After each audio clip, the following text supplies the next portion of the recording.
ಅಡುಗೆ ಮಾಡೋದರಲ್ಲಿ ಎರಡು ರೀತಿಯಲ್ಲಿ, ಒಂದು ರುಚಿ ರುಚಿಯಾದಂಥ ಅಡುಗೆಯನ್ನು ಮಾಡ್ತಕ್ಕಂಥದ್ದು, ಎರಡನೇದು ಶುಚಿಯಾಗಿ ಅಡುಗೆ ಮಾಡ್ತಕ್ಕಂಥದ್ದು. ರುಚಿಯಾಗಿ ಅಡುಗೆ ಯಾರು ಬೇಕಾದರೂ ಮಾಡಬಹುದು, ಶುಚಿಯಾಗಿ ಅಡುಗೆ ಮಾಡ್ತಕ್ಕಂಥದ್ದು ಬಹಳ ಕಷ್ಟ. ಕೇವಲ ಮಡಿ ಅಂತ ಅರ್ಥ ಅಲ್ಲ. ಶುಚಿ ಅಂತಂದರೆ ಆ ಪದಾರ್ಥಗಳಲ್ಲಿ ಇರತಕ್ಕಂತಹ ದೇವತೆಗಳು, ಆ ದೇವತೆಗಳಲ್ಲಿ ನಿಯಾಮಕನಾಗಿರ್ತಕ್ಕಂತಹ ಪರಮಾತ್ಮನ ರೂಪ, ಇವುಗಳನ್ನು ಚಿಂತನೆ ಮಾಡ್ತಕ್ಕಂಥದ್ದು ಬಹಳ ಶುಚಿ, ಅದಕ್ಕೆ ಕಾರಣವಾಗಿರ್ತಕ್ಕಂಥದ್ದು ಎಂಬುದಾಗಿ ಶಾಸ್ತ್ರ ಹೇಳ್ತಾ ಇದೆ.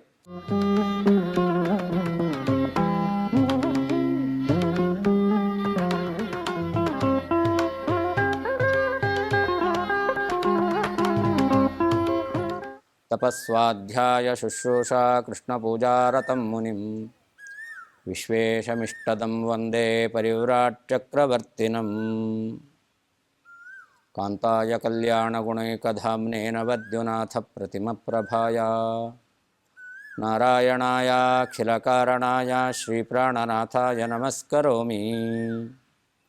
ಅನಾಕುಲಂ ಗೋಕುಲಮುಲ್ಲಲಾಸ ಯತ್ಪಾಲಿತಂ ನಿತ್ಯಮನಾವಿಲಾತ್ಮ ತಸ್ಮೈ ನಮೋ ನೀರದನೀಲಭಾಸೆ ಕೃಷ್ಣಾಯ ಕೃಷ್ಣಾರಮಣಪ್ರಿಯಾಯ. ಅಪಿತ್ರಿಲೋಕ್ಯಾ ಬಹಿರುಲ್ಲಸಂತಿ ತಮೋಹರಂತಿ ಮುಹುರಾಂತರಂಚ ದಿಶ್ಯಾದೃಶಂ ನೋ ವಿಷದಾಂ ಜಯಂತಿ ಮಧ್ವಸ್ಯ ಕೀರ್ತಿರ್ದಿನನಾಥ ದೀಪ್ತಿಂ. ಸನ್ಯಾಸವನ್ನು ಸ್ವೀಕಾರ ಮಾಡಬೇಕು ಎಂಬುದಾಗಿ ನಿರ್ಣಯ ಮಾಡಿದಂತಹ ವಾಸುದೇವಾಚಾರ್ಯರು ಪದಾರ್ಥಗಳಿಗೆ ನಮಸ್ಕಾರ ಮಾಡಿ ಗುರುಗಳನ್ನು ಹುಡುಕೊಂಡು ಹೊರಟಿದ್ದಾರೆ. ಯಾರಿಂದ ಸನ್ಯಾಸವನ್ನು ಸ್ವೀಕಾರ ಮಾಡಬೇಕು ಅಂತ ಅದನ್ನು ನಾರಾಯಣ ಪಂಡಿತಾಚಾರ್ಯ ವರ್ಣನೆ ಮಾಡ್ತಾರೆ. ಯತಿರ್ಯತಾತ್ಮ ಭುವಿ ಕಶ್ಚನಾಭವತ್ ವಿಭೂಷಣೋ ಭೂರಿ ವಿರಕ್ತಿಭೂಷಣಃ ನನಾಮ ಮಾತ್ರಾಚ್ಯುಚಿಮರ್ಥತೋಪಿಯಂ ಜನೋಚ್ಯುತ ಪ್ರೇಕ್ಷ್ಯ ಮುದಾಹರಸ್ಫುಟಂ.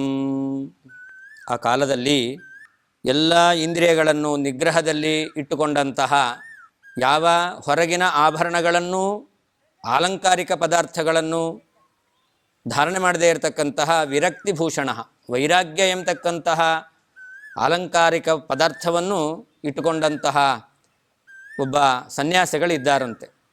ಇವರನ್ನು ಅಚ್ಯುತ ಪ್ರೇಕ್ಷರು ಅಂತ ಕರೀತಾ ಇದ್ದರು. ನಾರಾಯಣ ಪಂಡಿತಾಚಾರ್ಯರು ವರ್ಣನೆ ಮಾಡ್ತಾರೆ, ನನ್ನ ನಾಮ ಮಾತ್ರಾತ್ ಶುಚಿಮರ್ಥತೋಪಿಯಂ ಅಂತ. ಇವರು ಕೇವಲ ಹೆಸರಿಗೆ ಮಾತ್ರ ಅಚ್ಯುತ ಪ್ರೇಕ್ಷರು ಅಂತಲ್ಲ ಅಂತ. ಲೋಕದಲ್ಲಿ ನಾವು ನೋಡ್ತೇವೆ, ಅನೇಕ ಹೆಸರುಗಳಿರುತ್ತೆ, ಆ ಹೆಸರುಗಳಿಗೆ ಅರ್ಥವೇ ಇರೋದಿಲ್ಲ. ಲಕ್ಷ್ಮೀರಮಣ ಅಂತ ಹೆಸರು, ಲಕ್ಷ್ಮಿಗೆ ಗಂಡ ಅಂತ. ಹಾಗಾದರೆ ಲಕ್ಷ್ಮೀ ಸಂಪತ್ತು, ಸಂಪತ್ತು ಬೇಕಾದಷ್ಟು ಅವನಲ್ಲಿದೆ ಅಂತಾದಾಗ ಲಕ್ಷ್ಮೀರಮಣ ಅಂತ ಕರಿಬೇಕು. ಆದರೆ ದರಿದ್ರನಾಗಿರ್ತಾನೆ, ಅವನಿಗೆ ಲಕ್ಷ್ಮೀರಮಣ ಅಂತ ನಾವು ಕರಿತೇವೆ. ಅಥವಾ ಇನ್ನೊಬ್ಬ ಭೀಮಸೇನ ಅಂತಿರಬಹುದು, ತುಂಬ ಕೃಶನಾದ ವ್ಯಕ್ತಿ, ಹೆಸರು ಮಾತ್ರ ಭೀಮ ಅಂತ. ಹಾಗಾದರೆ ಆ ಹೆಸರು ಕೇವಲ ಅದನ್ನು ವ್ಯವಹಾರಕ್ಕಷ್ಟೇ ಹೊರತು ಆ ಶಬ್ದದಿಂದ ತಿಳಿದು ಬರುವಂತಹ ಅರ್ಥ ಅವರಲ್ಲಿ ಅನ್ವಯ ಆಗೋದಿಲ್ಲ. ಆದರೆ ಈ ಸನ್ಯಾಸಿಗಳು ಅಚ್ಯುತ ಪ್ರೇಕ್ಷರು ಅಥವಾ ಅಚ್ಯುತ ಪ್ರಜ್ಞರು ಎಂಬುದಾಗಿ ಇವರನ್ನು ವ್ಯವಹಾರ ಮಾಡ್ತಾರೆ. ಅದಕ್ಕೇನರ್ಥ? ಯಾರು ಭಗವಂತನಲ್ಲಿ ವಿಶೇಷವಾದಂತಹ ಜ್ಞಾನವನ್ನು ಹೊಂದಿದ್ದಾರೋ ಅವರನ್ನು ಅಚ್ಯುತ ಪ್ರೇಕ್ಷರು ಅಥವಾ ಅಚ್ಯುತ ಪ್ರಜ್ಞರು ಅಂತ ಕರೀತಾರೆ. ಅಚ್ಯುತೆ ಪ್ರೇಕ್ಷಾ ಯಸ್ಯ ಸಹ, ಅಚ್ಯುತೆ ಪ್ರಜ್ಞಾ ಯಸ್ಯ ಸಹ. ಯಾರು ಭಗವಂತನ ವಿಷಯಕವಾದ ವಿಶೇಷವಾದ ಜ್ಞಾನವನ್ನು ಪಡೆದಿದ್ದಾರೋ ಅವರನ್ನು ಅಚ್ಯುತ ಪ್ರೇಕ್ಷಾ ಅಂತ ಕರೀತಾರೆ. ಇವರು ಭಗವಂತನ ವಿಶೇಷವಾದಂತಹ ಜ್ಞಾನವನ್ನು ಪಡೆದಂತಹ ವ್ಯಕ್ತಿಗಳು ಅಚ್ಯುತ ಪ್ರೇಕ್ಷರು ಅಂತ. ಇವರು ಕೂಡ ಉಡುಪಿಯಲ್ಲಿ ಅನಂತೇಶ್ವರನ ಸನ್ನಿಧಾನದಲ್ಲಿ ಅವರು ಯಾವಾಗಲೂ ವಾಸ ಮಾಡ್ತಾ ಇದ್ದರಂತೆ. ಕಾರಣ ಇಷ್ಟೇ, ಅವರಿಗೆ ಯೋಗ್ಯರಾಗಿರ್ತಕ್ಕಂತಹ ಒಬ್ಬ ಶಿಷ್ಯರು ಬೇಕು, ತನಗೆ ತತ್ವವನ್ನು ಸರಿಯಾಗಿ ತಿಳಿಸ್ಕೊಡ್ತಕ್ಕಂತಹ ವ್ಯಕ್ತಿ ಬೇಕು, ಅದನ್ನು ಭಗವಂತನೇ ಕರುಣಿಸಬೇಕು ಎಂಬುದಾಗಿ ಅವರು ಯಾವಾಗಲೂ ಭಗವಂತನನ್ನು ಅವರು ಪ್ರಾರ್ಥನೆ ಮಾಡ್ತಾ ಇದ್ದರಂತೆ. ಇಲ್ಲಿ ಒಂದು ಪ್ರಶ್ನೆ ಬರುತ್ತೆ ನಮಗೆ, ವಾಸುದೇವಾಚಾರ್ಯರು ಅಂತಂದರೆ ವಾಯುದೇವರು. ವಾಯುದೇವರಿಗೆ ಸನ್ಯಾಸವನ್ನು ಕೊಡ್ತಕ್ಕಂತಹ ಆ ಒಂದು ಶಕ್ತಿ, ಸಾಮರ್ಥ್ಯ, ಯೋಗ್ಯತೆ ಅದು ಅಚ್ಯುತ ಪ್ರಜ್ಞರಿಗೆ ಬರಬೇಕು ಅಂತಾದರೆ ಅದು ಎಲ್ಲಿಂದ ಬಂತು? ಅದಕ್ಕೆ ಅವರು ಮಾಡಿದಂತಹ ಪುಣ್ಯ ಕಾರ್ಯವಾದರೂ ಏನು? ಯಾವ ಪುಣ್ಯ ಕಾರ್ಯವನ್ನು ಮಾಡಿದ್ರಿಂದಾಗಿ, ಸತ್ಕರ್ಮ ಮಾಡಿದ್ರಿಂದಾಗಿ ಅವರಿಗೆ ಆ ಪುಣ್ಯ ಬಂದು ಈ ವಾಸುದೇವಾಚಾರ್ಯರಿಗೆ, ವಾಯುದೇವರಿಗೆ ಸನ್ಯಾಸವನ್ನು ಕೊಟ್ಟಿದ್ದಾರೆ ಅಂತ ಪ್ರಶ್ನೆ ಬರಬಹುದು. ಅದಕ್ಕೆ ಅವರು ನಾರಾಯಣ ಪಂಡಿತಾಚಾರ್ಯರು ನಿರೂಪಣೆ ಮಾಡ್ತಾರೆ. ಪುರೈಷ ಕೃಷ್ಣಾಕರ ಸಿದ್ಧ ಶುದ್ಧಿಮತ್ ವರಾನ್ನ ಭುಕ್ತ್ಯ ಕಿಲ ಪಾಂಡವಾಲಯೇ ವಿಶೋಧಿತಾತ್ಮ ಮಧುಕೃತ್ ಪ್ರವೃತ್ತಿಮಾನ್ ಚಚಾರ ಕಾಂಶ್ಚಿತ್ ಪರಿವತ್ಸರಾನ್ಮುದಾ. ಇವರು ಪಾಂಡವರ ಕಾಲದಲ್ಲಿ ಅರ್ಥಾತ್ ದ್ವಾಪರ ಯುಗದಲ್ಲಿ ಚಚಾರ ಕಾಂಶ್ಚಿತ್ ಇವರು ಮಧುಕೃತ್ ಪ್ರವೃತ್ತಿಮಾನ್, ಮಧುಕರ ವೃತ್ತಿಯಿಂದ ಜೀವನವನ್ನು ನಡೆಸ್ತಾ ಇದ್ದರಂತೆ. ಅಂದರೆ ಸನ್ಯಾಸಿಗಳು ವಿರಕ್ತರು ಆಗಿ ಅನೇಕ ಮನೆಗಳಿಂದ ಭಿಕ್ಷೆಯನ್ನು ಸ್ವೀಕಾರ ಮಾಡಿ ಅವರು ತಮ್ಮ ಸಾಧನೆಯನ್ನು ಮಾಡ್ತಾ ಇದ್ದರಂತೆ. ಶಾಸ್ತ್ರ ಹೇಳುತ್ತೆ ಹೇಗೆ ಬದುಕಬೇಕು ಅಂತಂದರೆ ಮಧುಕರ ವೃತ್ತಿ ಅಂತ. ಅವತ್ತು ಹೊಟ್ಟೆ ತುಂಬಿಸ್ಕೊಳ್ಳಿಕ್ಕೆ ಏನು ಆಹಾರ ಬೇಕೋ ಅವತ್ತೇ ಅದನ್ನು ಬೇಡಿ ತಿಂದು ಜೀವನ ನಡೆಸ್ತಕ್ಕಂಥದ್ದು. ಉಳಿದೆಲ್ಲ ಕಾಲದಲ್ಲಿ ಭಗವಂತನ ಚಿಂತನೆ. ಆಹಾರ ದೇಹದ ರಕ್ಷಣೆಗೋಸ್ಕರ ಬೇಕು ಅಂದರೆ ಎಲ್ಲೋ ಹೋಗಿ ಭಿಕ್ಷೆ ಬೇಡೋದು, ಏನು ಪದಾರ್ಥ ಸಿಕ್ತೋ ಅದನ್ನು ತಿನ್ನೋದು, ಮತ್ತೆ ಪುನಃ ಸಾಧನೆಯನ್ನು ಮಾಡೋದು ಅಂತ. ಅದರಿಂದಲೇ ಆಚಾರ್ಯರು ಸನ್ಯಾಸವನ್ನು ಸ್ವೀಕಾರ ಮಾಡಬೇಕು ಅಂತ ಹೊರಟರು. ಯಾಕೆ ಅಂತಂದರೆ ಆ ಸನ್ಯಾಸವನ್ನು ಸ್ವೀಕಾರ ಮಾಡಿದರೆ ಆಗ ಸಾಧನೆಗೆ ವಿಶೇಷವಾದಂತಹ ಅವಕಾಶ ಸಿಗುತ್ತೆ ಅಂತ. ಸನ್ಯಾಸವನ್ನು ಬಿಟ್ಟು ಗೃಹಸ್ಥಾಶ್ರಮದಲ್ಲಿದ್ದರೆ ಹೆಂಡತಿ, ಮಕ್ಕಳು, ಮನೆ, ಬೇರೆ ಬೇರೆ ರೀತಿಯಾಗಿರ್ತಕ್ಕಂತಹ ವ್ಯವಹಾರಗಳು, ಇದರಲ್ಲಿಯೇ ಸಮಯ ಎಂಬತಕ್ಕಂಥದ್ದು ಕಳೆದು ಹೋಗುತ್ತೆ. ಭಗವಂತನ ಚಿಂತನೆಗೆ ಅವಕಾಶ ಇರೋದಿಲ್ಲ. ಹಾಗಾದರೆ ನಿರಂತರವಾಗಿ ಭಗವಂತನ ಚಿಂತನೆ ಆಗಬೇಕು ಅಂತಾದರೆ ಈ ಲೌಕಿಕವಾದ ಎಲ್ಲ ಸಂಪರ್ಕಗಳನ್ನು ಕಳ್ಕೊಳ್ಬೇಕು ಅಂತ ಸನ್ಯಾಸವನ್ನು ಸ್ವೀಕಾರ ಮಾಡಿದ ಹಾಗೆ ಇವರು ಕೂಡ ಹಿಂದೆ ದ್ವಾಪರ ಯುಗದಲ್ಲಿ ವಿಶೇಷವಾದ ಸಾಧನೆಯನ್ನು ಮಾಡ್ತಾ ಅವರು ಆ ಹೊತ್ತಿಗೆ ಬೇಕಾದ ಆಹಾರವನ್ನು ಬೇಡಿ ಅವರು ಸ್ವೀಕಾರ ಮಾಡ್ತಾ ಇದ್ದರು. ಅಂತಹ ಒಂದು ನಿಷ್ಠೆಯನ್ನು ಹೊಂದಿರತಕ್ಕಂಥವರು ಇವರು ಎಲ್ಲಿ ಆಹಾರವನ್ನು ಸ್ವೀಕಾರ ಮಾಡ್ತಾ ಇದ್ದರು ಅದನ್ನು ವರ್ಣನೆ ಮಾಡ್ತಾರೆ. ಪುರಾ ಏಷಃ ಕೃಷ್ಣಾಕರ ಸಿದ್ಧ ಶುದ್ಧಿಮದ್ವರಾನ್ನ ಭುಕ್ತ್ಯ ಅಂತ. ದ್ರೌಪದಿ ದೇವಿ ತಯಾರು ಮಾಡಿದಂತಹ ಪದಾರ್ಥಗಳನ್ನು ಇವರು ಭಿಕ್ಷೆಯನ್ನಾಗಿ ಸ್ವೀಕಾರ ಮಾಡಿ ತಿಂದಿದ್ದಾರಂತೆ. ನಾವು ಆಹಾರವನ್ನು ಸ್ವೀಕಾರ ಮಾಡ್ತೇವೆ. ಆಹಾರ ಸ್ವೀಕಾರ ಮಾಡೋದು ದೇಹದ ಪುಷ್ಟಿಗೆ ಹೇಗೆ ಕಾರಣವೋ ಹಾಗೆ ಮನಸ್ಸಿನ ಶುದ್ಧಿಗೂ ಕೂಡ ಆಹಾರ ಸ್ವೀಕಾರ ಎಂಬತಕ್ಕಂಥದ್ದು ಕಾರಣವಾಗಿದೆ. ಅದನ್ನು ಹೇಳ್ತಾರೆ ವಿಶೋಧಿತಾತ್ಮ ಅಂತ. ದ್ರೌಪದಿ ದೇವಿಯರು ಸಿದ್ಧಪಡಿಸಿದಂತಹ ಶುದ್ಧವಾದ ಆಹಾರವನ್ನು ಸ್ವೀಕಾರ ಮಾಡಿದ್ದರಿಂದಾಗಿ ಇವರ ಅಂತಃಕರಣ, ಮನಸ್ಸು ಅದು ಪರಿಶುದ್ಧವಾಗಿತ್ತಂತೆ. ಮನಸ್ಸು ಅದು ನಾವು ತಿಂದ ಆಹಾರದಿಂದ ಅದು ಉಪಚಯವನ್ನು ಹೊಂದುತ್ತೆ.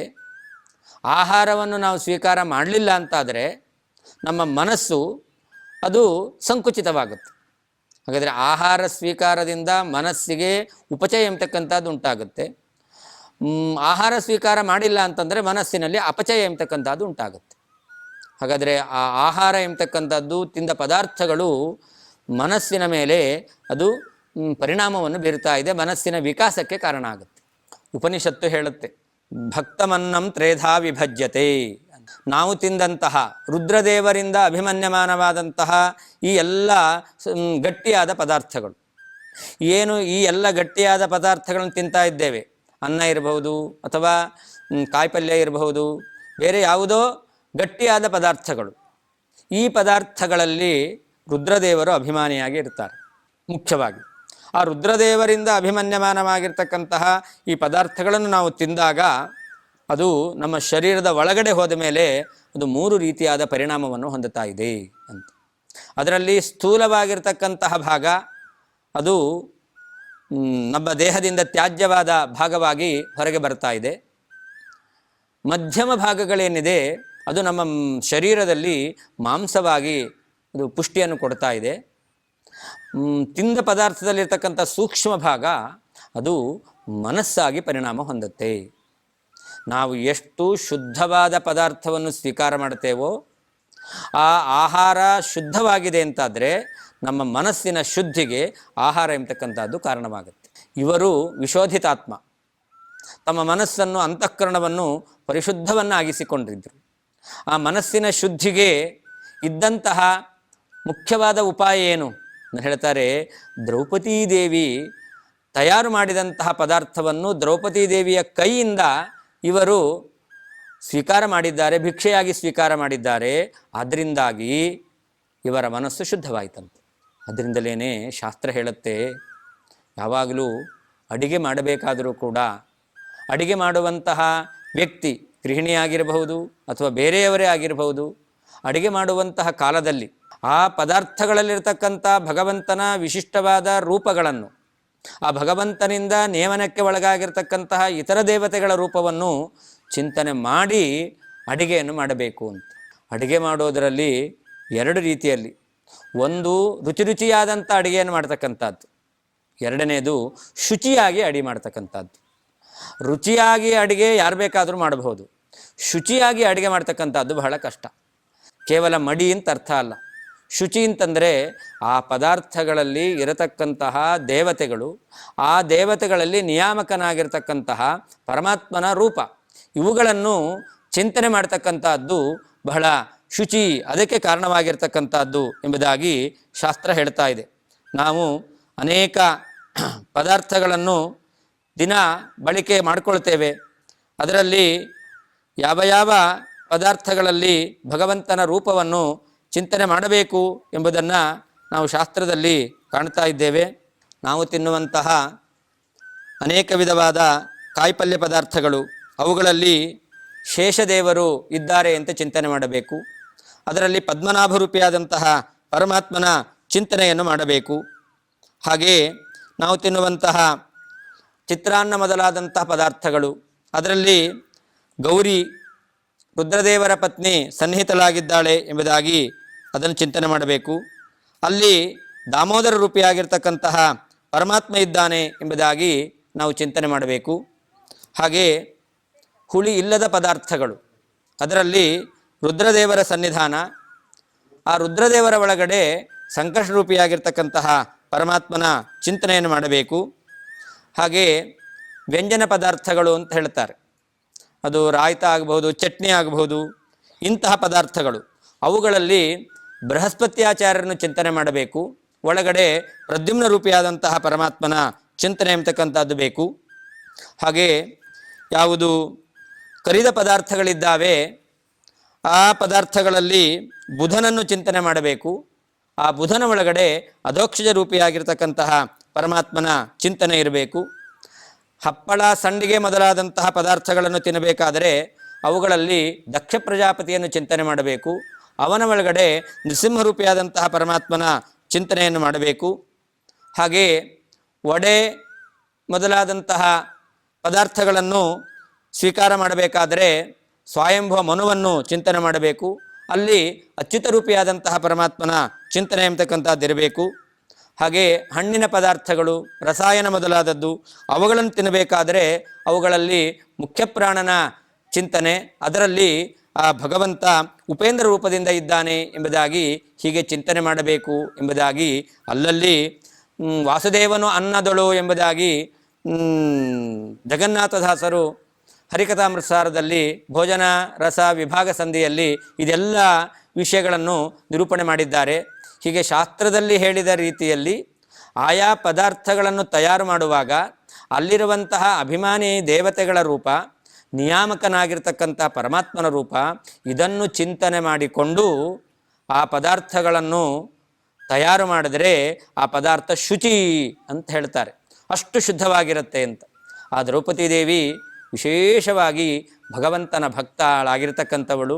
ಅವಳು ಪದಾರ್ಥವನ್ನು ತಯಾರು ಮಾಡಬೇಕಾದರೆ ಈ ಭಗವದ್ ರೂಪಗಳನ್ನು, ಅಭಿಮಾನಿಯಾದ ದೇವತೆಗಳನ್ನು ಚಿಂತನೆ ಮಾಡಿ ಅವಳು ಪದಾರ್ಥವನ್ನು ಸಿದ್ಧಪಡಿಸ್ತಾ ಇದ್ದಾಳೆ. ಅಂತಹ ಶುದ್ಧವಾದ ಆಹಾರ ಪದಾರ್ಥಗಳನ್ನು ಸ್ವೀಕಾರ ಮಾಡಿದಂತಹ ಇವರಿಗೆ ಮನಸ್ಸು ಎಂಬತಕ್ಕಂಥದ್ದು ಶುದ್ಧಿಯಾಗಿದೆಯಂತೆ. ಸ್ಥೂಲವಾಗಿ ಚಿಂತನೆ ಮಾಡಬೇಕು ಅಂತಾದರೆ ಎಲ್ಲ ಪದಾರ್ಥಗಳಲ್ಲಿ ತತ್ವಾಭಿಮಾನಿಯಾದ ದೇವತೆಗಳನ್ನು, ಅವರಲ್ಲಿ ಭಗವಂತನ ಕೇಶವಾದಿ 24 ರೂಪಗಳನ್ನು ಚಿಂತನೆ ಮಾಡಬೇಕು ಅಂತ. ಅಂದರೆ ಪ್ರತಿ ದಿವಸ ಅಡಿಗೆ ಮಾಡಬೇಕಾದ್ರೆ ಒಂದೊಂದು ಪದಾರ್ಥಗಳಲ್ಲಿ ಇರುವ ಭಗವಂತನ ರೂಪ, ಅಭಿಮಾನಿ ದೇವತೆಗಳ ರೂಪದ ಚಿಂತನೆ ಬರಲಿಲ್ಲ ಅಂತಾದರೂ ಸ್ಥೂಲವಾಗಿ ಭಗವಂತನ ಕೇಶವಾದಿ 24 ರೂಪಗಳನ್ನು ಚಿಂತನೆ ಮಾಡಿ ಅಡಿಗೆಯನ್ನು ಮಾಡಿದಾಗ ಅದರ ರುಚಿಯೇ ಬೇರೆ, ಅದರ ಶುಚಿಯೇ ಬೇರೆ ಅಂತ. ಅದಲ್ಲದೇನೆ ಇನ್ನೊಂದು, ವಾಯುದೇವರು ಭಗವಂತನಿಗೆ ಭೀಮನ ರೂಪದಿಂದ ಸಮರ್ಪಣೆಯನ್ನು ಮಾಡ್ತಾ ಇದ್ರು. ಯಾವ ವಿಧವಾದ ದೋಷವೂ ಇಲ್ಲದೇ ಇರತಕ್ಕಂತಹ ವಾಯುದೇವರು ಆ ಭಗವಂತನಿಗೆ ಸಮರ್ಪಣೆಯನ್ನು ಮಾಡಿದ್ದಾರೆ. ಆದ್ದರಿಂದ ಆ ಪದಾರ್ಥಗಳೆಲ್ಲವೂ ಕೂಡ ದ್ರೌಪದಿ ದೇವಿಯಿಂದ ಸಿದ್ಧವಾದಂತಹ ಪದಾರ್ಥಗಳು, ಅದು ವಿಶೇಷವಾಗಿ ಶುದ್ಧವಾಗಿತ್ತು. ಮತ್ತು ವಾಯುದೇವರೇ ಭೀಮಸೇನನ ರೂಪದಿಂದ ಭಗವಂತನಿಗೆ ಅರ್ಪಣೆ ಮಾಡಿದ್ದಾರೆ. ಆದ್ದರಿಂದ ಇದರಲ್ಲಿ ಯಾವ ವಿಧವಾದ ದೋಷವೂ ಇರಲಿಕ್ಕೆ ಸಾಧ್ಯವೇ ಇಲ್ಲ.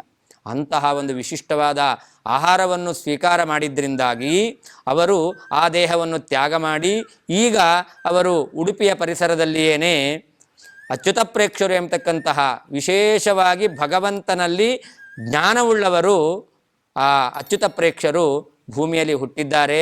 ಹಾಗಾದರೆ ಹಿಂದಿನ ಜನ್ಮದಲ್ಲಿ ಅವರು ಶುದ್ಧವಾದ ಆಹಾರ ಪದಾರ್ಥವನ್ನು ಸ್ವೀಕಾರ ಮಾಡಿದ್ರಿಂದ ಒಂದು ಮಧ್ವಾಚಾರ್ಯರಿಗೆ ಅರ್ಥಾತ್ ವಾಸುದೇವಾಚಾರ್ಯರಿಗೆ ಸನ್ಯಾಸವನ್ನು ಕೊಡ್ತಕ್ಕಂತಹ ಒಂದು ಅಧಿಕಾರ ಯೋಗ್ಯತೆ ಬಂತು.